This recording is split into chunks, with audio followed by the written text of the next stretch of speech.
Shadows on the prairie. The Kansas wind never rested. It moved through the wheat like a restless spirit, carrying the scent of dry earth, cut stalks, and distant rain that rarely came. Ruth Ellison stood on her porch at dusk, listening. At 68, she had learned to read the wind the way other women read faces. Tonight it felt like a warning. She still kept the porch swing Thomas had hung the summer Jenna turned 7. Back then their daughter would sit between them, legs swinging wildly, begging for one more story about the magic wheat that grew taller than her daddy. Ruth smiled at the memory, then felt the familiar ache. How did that little girl with pigtails become the woman who now wanted her mother gone? It started at Harlan's diner. Jenna stirred her iced tea, the spoon clinking softly. "Mom, be reasonable. The taxes this year alone," she let the sentence hang, heavy with concern that didn't reach her eyes. Derek leaned back, his expensive boots dusty from the drive. "We're not trying to take anything from you, Ruth. But this farm is killing you. Slowly. Let us help." His voice was smooth, practiced. Ruth noticed the slight tremor in his hand when he reached for his coffee. Gambling debts, she would later learn. Hundreds of thousands owed to people who didn't forgive.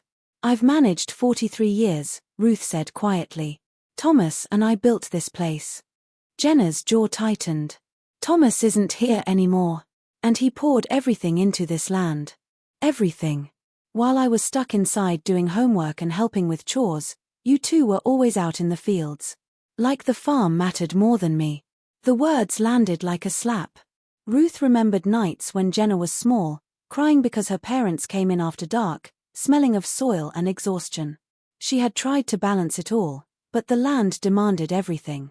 That afternoon, after they left, an older man in a faded John Deere cap slid into her booth. He placed a worn leather pouch on the table. "You'll need this tonight, Mrs. Ellison. Don't open it here. And trust no one close to you." He left before she could respond. Back home, Ruth waited until the house grew dark. Inside the pouch, an old brass key and a note in Thomas's careful handwriting. 11:45 p.m. answer. "Do not speak my name." At 11:45 the landline rang. Ruth's heart pounded as she picked up.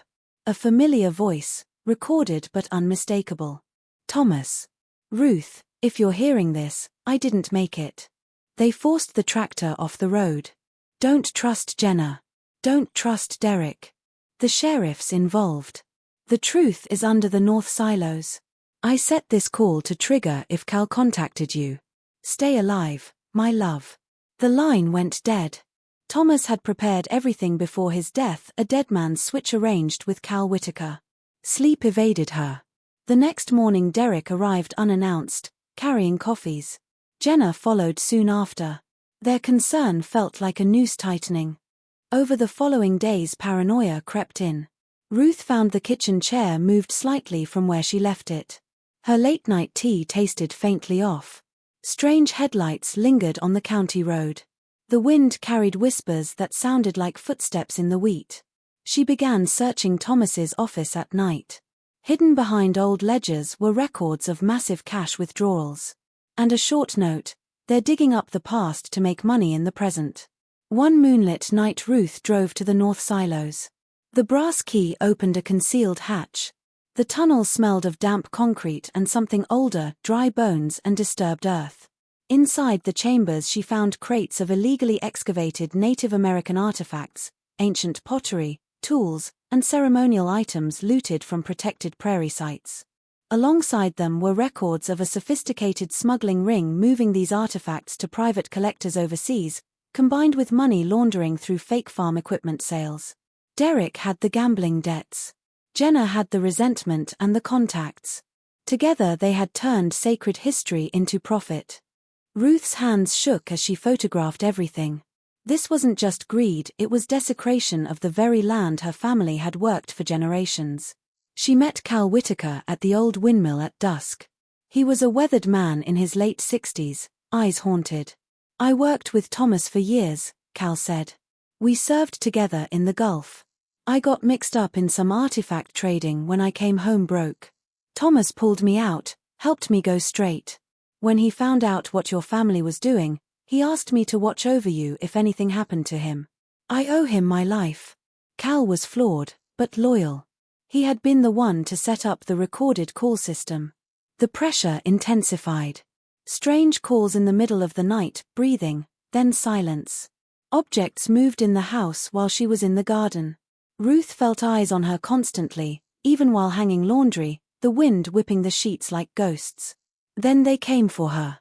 Jenna, Derek, and 2 deputies pounded on the door. "Mom, open up.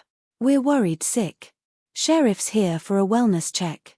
Ruth slipped out the back door into the wheat field, evidence bag clutched to her chest. The tall stalks swallowed her. The wind roared, masking her footsteps but also hiding theirs. "Mom." Jenna's voice cut through the darkness. "Stop this. You're not thinking clearly." Flashlights sliced through the wheat. Ruth ran, lungs burning, heart shattering. This was her daughter, the same girl who once fell off the tractor and cried in her arms. Now that girl was hunting her. Derek's voice was closer. "Ruth, you don't understand what you're doing. The debts, they'll kill me if I don't fix this." A hand grabbed her arm. Ruth twisted free, stumbling deeper into the field. The wheat cut her face and hands. She could hear them breathing, cursing, closing in. The wind howled louder, as if Thomas himself was urging her on. She broke through the far edge and sprinted to the windmill. Cal's truck idled. They sped away as sirens wailed behind them. In a safe motel, they reviewed the evidence. Thomas had been meticulous. The trap was set. Ruth sent the message, "I'll give you everything. Come to the house tonight." Alone. They didn't come alone. At 9:45 p.m. the kitchen door opened. Jenna and Derek stepped in, deputies behind them. "You have no idea what you've done," Jenna said, voice cold but cracking. "This farm took everything from me. Mom and Dad were always married to it more than to me. We deserved something back." Derek looked desperate. "The debts were swallowing us. The artifacts, it was easy money. Your husband found out and threatened to ruin us." Ruth stared at her daughter, love and pain twisting inside her chest. "How could you look at him every day knowing what you did? He taught you to ride that old tractor. He loved you more than this land. And you used it to kill him." Jenna's eyes filled with tears. For a moment Ruth saw the little girl again. Then the moment passed. The lights snapped on. Federal agents flooded the room. "FBI. Hands where we can see them." One deputy, a younger man Ruth barely knew, hesitated, then helped cuff the others. He had been feeding Cal information for weeks. As they led Jenna away, Ruth whispered, "I still love you. That's the hardest part." Weeks turned into months of investigations and raids. The artifact ring was dismantled. Sacred items were returned where possible. The farm was saved. One quiet evening Ruth walked to the small family plot behind the barn. She sat beside Thomas's grave, the wind gentle now. "I did it, love," she said softly. "But it cost us our daughter. I keep seeing her as a child, running through the wheat with dirty knees and that big laugh. How do I live with both the love and the loss?"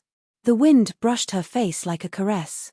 She leased part of the land to honest young farmers and turned another section into a small prairie preserve honoring the history that had been stolen. Some wounds would never fully heal, but she had chosen truth over silence. At 68 Ruth Ellison stood taller. The prairie had taken much from her, but it had also shown her strength she never knew she possessed. The wind still blew across her fields, sometimes mourning, sometimes celebrating, but always carrying her forward. Family could betray you deeper than strangers ever could. Yet love remained, complicated and stubborn, like the wheat that grew no matter the storms. And Ruth remained too, rooted, resilient, and finally free.